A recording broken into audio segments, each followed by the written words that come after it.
भाजपा ने प्रदेश में इसीलिए बनाए हैं शौचालय ताकि युवा नशा करके उन शौचालयों में मर सके। नमस्कार, आप देख रहे हैं जनता रिपोर्टर।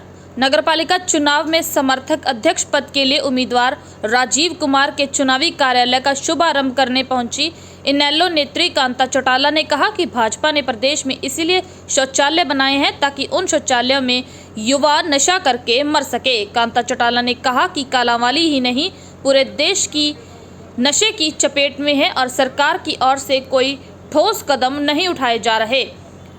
कहा कि इनेलो के समय में ऐसा नहीं होता था। इनेलो ने कालांवाली में जो विकास किया, जो सड़कें बनाई, जलघर बनाया, वह आज तक वही का वही है। लेकिन भाजपा की सरकार में बनी सड़कें टूट चुकी हैं। भ्रष्टाचार का सरकार में बोलबाला है और अधिकारियों पर भी भाजपा का कोई प्रेशर नहीं है। उन्होंने कहा कि इनेलो के उम्मीदवार को जीतने का काम करवाएं कालांवाली, फिर से विकास की गंगा चलाई जाएगी। आज यहाँ इतनी गर्मी में और इतनी संख्या में जो लोग आए हैं उसको देखते हुए बहुत अच्छा माहौल है। और पीछे थोड़ा सा लोगों को एक भ्रम की स्थिति हो गई थी एमएलए के चुनाव में कि कांग्रेस की सरकार आ रही है, नहीं तो हमारे मास्टर जी जो हैं वो शुरू में बड़ी अच्छी लीड ले रहे थे, तो लोगों को ये हो गया कि यहाँ से हमारा मंत्री बन जाएगा। तो जो हुड्डा साहब की सेटिंग है बीजेपी वालों के साथ, अब वो सबके सामने जग जाहिर हो चुकी है, जो कि अभय सिंह जी हमेशा कहते आए थे।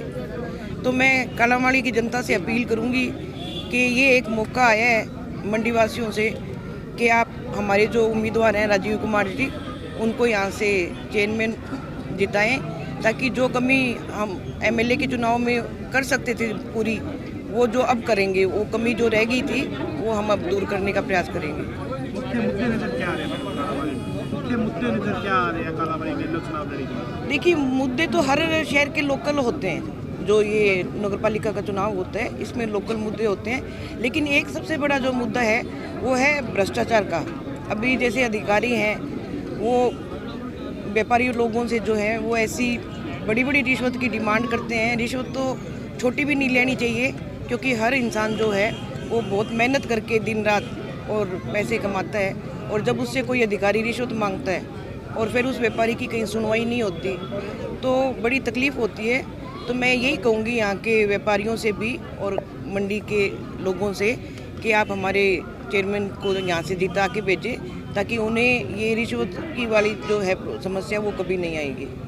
कितना का कॉन्फिडेंस है मैडम? आज का देख के भीड़ मेरे को खुशी हुई और मुझे पूरी उम्मीद है कि हमारा उम्मीदवार यहाँ से जीतेगा। बीजेपी सिंबल पे चुनाव लड़ रही है, बड़े बड़े मंत्री भी आ रहे हैं, मुख्यमंत्री जी की भी आने की संभावना है। आ सकते हैं, सबका अपना अपना है, लेकिन जो बीजेपी ने करा है अभी, जैसे छात्रों के साथ उन्होंने करा है, छात्र क्या कर रहे थे, अपना हक ही मांग रहे थे, शांति से आंदोलन कर रहे थे, उन पे लाठियां बरसा दी।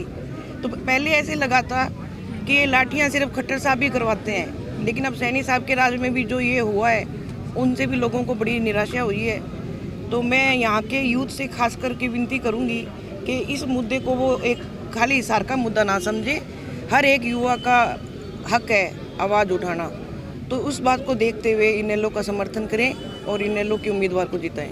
मैम, इनेलो कालांवाली के विकास को कैसे देख रहे हैं? क्या विकास होने चाहिए कालांवाली के विकास तो जो है हमारे बिंदु जी बताएंगे और जो हमारे यहाँ के उम्मीदवार हैं वो बताएंगे, क्योंकि विकास तो यही है कि देखो नशा है, लेकिन ये नशा जो होता है जितना चेयरमैन के अधिकार में होता है उतना तो वो करेगा, लेकिन जो विधायक का अधिकार है, जाहिर सी बात है इस पे विधायक को एक्शन लेना चाहिए, सरकार को लेना चाहिए, लेकिन सरकार नहीं ले रही क्योंकि सरकार की मिली भगत है।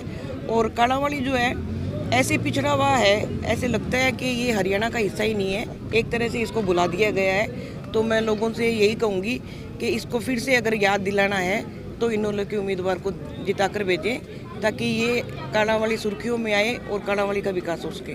मैम, अगर आज ये जैसे एमसी अध्यक्ष बनते हैं इनेलो से और सिरसा से सांसद जो हैं वो कांग्रेस से हैं, सत्ता में बीजेपी की सरकार है, तो ये राजनीतिक जो है तालमेल कैसे बिठाया जाएगा? ये तालमेल जनता को बैठाना पड़ेगा, जनता को अपने हक के लिए जागरूक होना पड़ेगा, जनता को समझना पड़ेगा कि जनता के लिए हकों की आवाज़ कौन उठाता है, जनता के हक में फैसला कौन करता है। जनता का साथ कौन देता है, स्टूडेंट का साथ कौन देता है, ये सारी बात जनता को सोचनी होगी और जनता को जागरूक होना पड़ेगा। तभी जो है ये तालमेल होएगा कि यहाँ भी हमारा इनेलो का जीते, सिरसा से सांसद भी जीते और आने वाले टाइम में इनेलो की सरकार बने।